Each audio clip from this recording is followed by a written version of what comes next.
അപ്പോൾ പ്രേക്ഷകരെ, ഞാനും ജാക്കിയും നിൽക്കുന്നത് വളരെ ചരിത്ര രാഷ്ട്രീയ പ്രാധാന്യമുള്ള തങ്കമണി പോലീസ് സ്റ്റേഷന് മുന്നിലാണ്.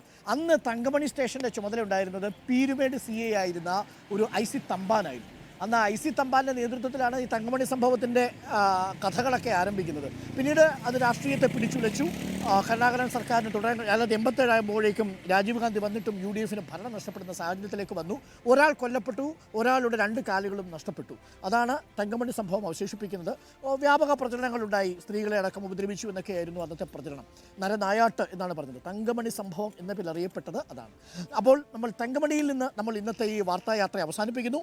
ഞങ്ങൾ ഇന്ന് ചുരമിറങ്ങിപ്പോകുന്നത് തിളച്ചുമറിയുന്ന കൊല്ലം ലോക്സഭാ മണ്ഡലത്തിലേക്കാണ്. മുകേഷിനെ കാണണം, NK പ്രേമേന്ദ്രനെ കാണണം.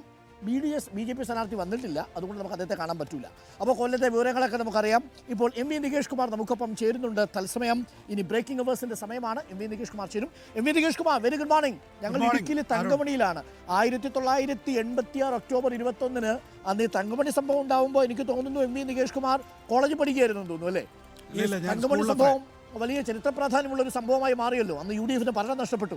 അതെ, 1987 തെരഞ്ഞെടുപ്പ് എന്ന് പറയുന്നത് തെരഞ്ഞെടുപ്പാണ്.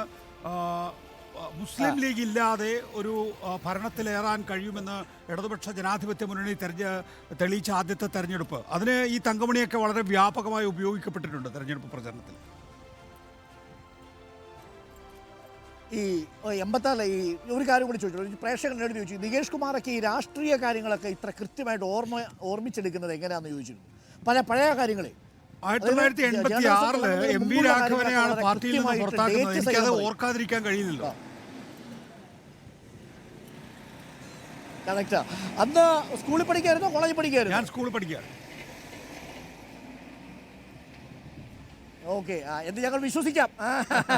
കോളേജ് പഠിക്കാമെന്ന് പറഞ്ഞാൽ പ്രായം ആൾക്കാർ മനസ്സിലാക്കും. എങ്കിലും അന്ന് സ്കൂളിൽ പഠിക്കായിരുന്നു എന്നുള്ളതാണ് വസ്തുത.